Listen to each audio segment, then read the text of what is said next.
Thank you, Glees. Nice to see so many gluttons for punishment here. There is no new thing to be said about Lincoln. There is no new thing to be said of the mountains, or of the seas, or of the stars. The years go their way, but the same old mountains lift their granite shoulders above the drifting clouds. The same mysterious sea beats upon the shore. The same silent stars keep holy vigil above a tired world. But to the mountains and sea and stars men turn forever in unwearied homage. And thus Lincoln, for he was a mountain in grandeur of soul. He was a sea in deep undervoice of mystic loneliness. He was a star in steadfast purity of purpose and service. And he abides. So declared an otherwise obscure congressman from Kansas named Homer Hawk on February 12, 1923, as quoted by Carl Sandburg, of whom it was said by literary critic Edmund Wilson that he was the worst thing to happen to Lincoln since John Wilkes Booth.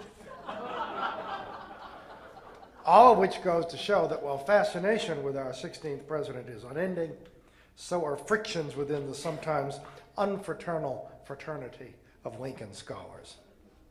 Indeed, there are times when the Civil War appears decidedly civil, next to the academic disputes surrounding topics as diverse as Lincoln's attitude towards slavery or his view of civil liberties during wartime. If Lincoln scholarship is timeless, it is also trendy. Often it reveals more about us, about our culture and our preconceptions, than it does about Lincoln. Thus we have Brokeback Lincoln and Prozac Lincoln, worthy successors to Dictator Lincoln and Racist Lincoln. When Stephen A. Douglas accosted him on the stump and accused him of being two-faced, Lincoln neatly turned the tables. If I really had two faces, he asked, do you think I would hide behind this one? If he wasn't two-faced, it is certainly true that Lincoln did not wear the same face before every audience. Of all the Lincoln stories, none seems so metaphorically revealing, at least, as the eerie encounter that Lincoln had with himself on election night 1860. Worn out from the campaign and the suspense of vote counting, the president-elect went home to rest. From his bed, he saw a bureau with a swinging mirror and in it his own reflection. My face, I noticed, had two separate and distinct images, Lincoln recalled afterward, one of the faces a little paler than the other.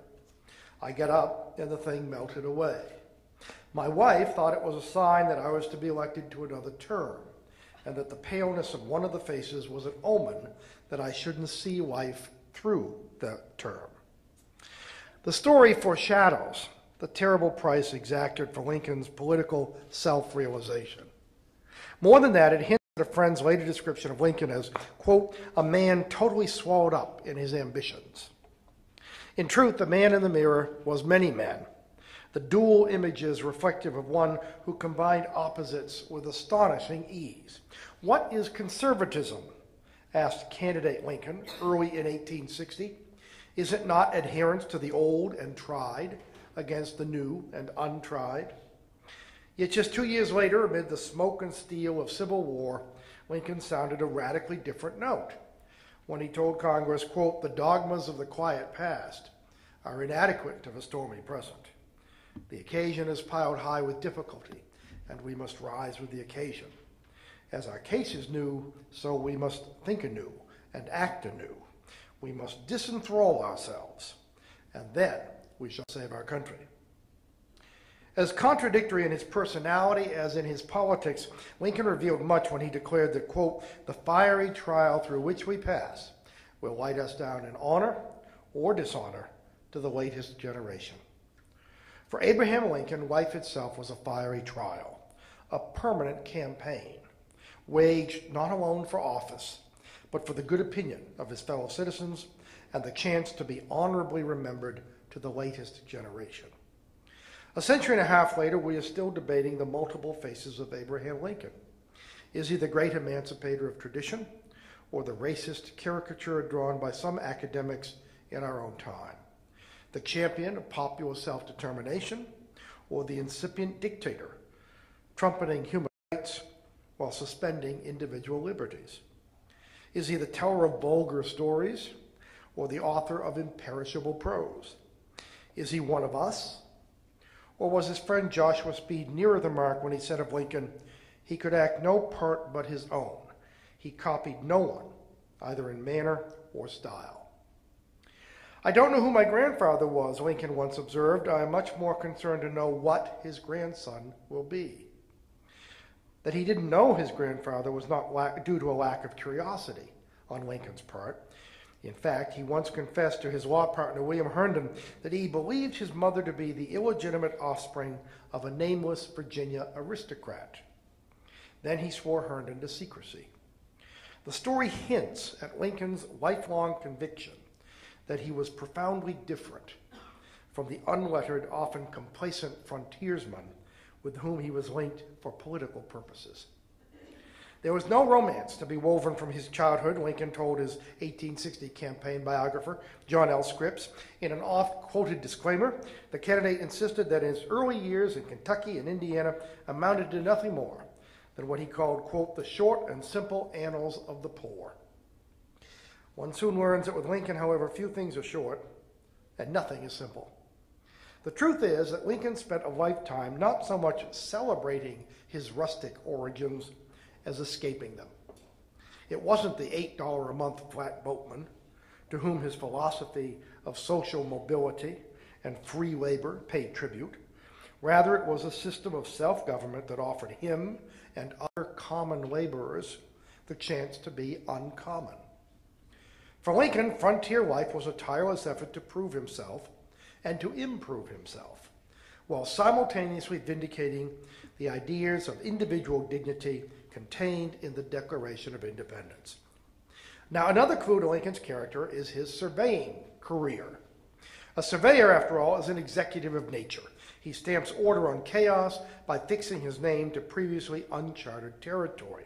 In the process, he secures to himself a fragment of immortality, realized through mathematical formula. This was much on Lincoln's mind. As a young man in New Salem, he observed to a friend, "It isn't a pleasant thing to think that when we die, that is the last of us." Needless to say, this craving for secular immortality, the kind that was bestowed on Washington and the founding generation, is nowhere to be seen in Horatio Alger's 1883 potboiler, The Backwoods Boy, or How a Young Rail Splitter Became President. Alger was to Lincoln what Parson Weems was to George Washington. His Lincoln is a child of the frontier who comes out of the wilderness to validate democracy with much the same determinism that made Washington incapable of telling a lie. This would have come as news to Lincoln, whose ambition was equaled by his elusiveness. As a young man, he sought political office, reputation, love, and economic success, pretty much in that order. Most of all, however, he sought coherence. Lincoln's appreciation of Shakespeare, and particularly of the tragedies, throws light on his depressive personality. Over the years, Lincoln scholars have spilled barrels of ink, hoping to trace melancholy to its source. His depression stemmed from the death of his mother when he was but 9 years old, it has been argued. Its shattering impact reinforced by the loss of a much-loved sister a few years later, and the cruel fate visited upon Anne Rutledge, his first sweetheart, in 1835. Other theories attribute his emotional fragility to acute embarrassment over his ungainly appearance and social ineptitude, or to neglect in childhood. Even chronic constipation, for which Lincoln liberally dosed himself with blue mass pills purchased from a Springfield druggist. More recently, and perhaps more convincingly, it has been suggested that Lincoln's family was genetically predisposed to depression. According to Kentucky sources, his father had been known to walk that state's bluegrass fields while loudly talking to himself of God's providence, much as his famous son would be observed on the Illinois legal circuit, babbling what one lawyer and bunkmate called, quote, the wildest and most incoherent nonsense. Presumably that was outside the courtroom.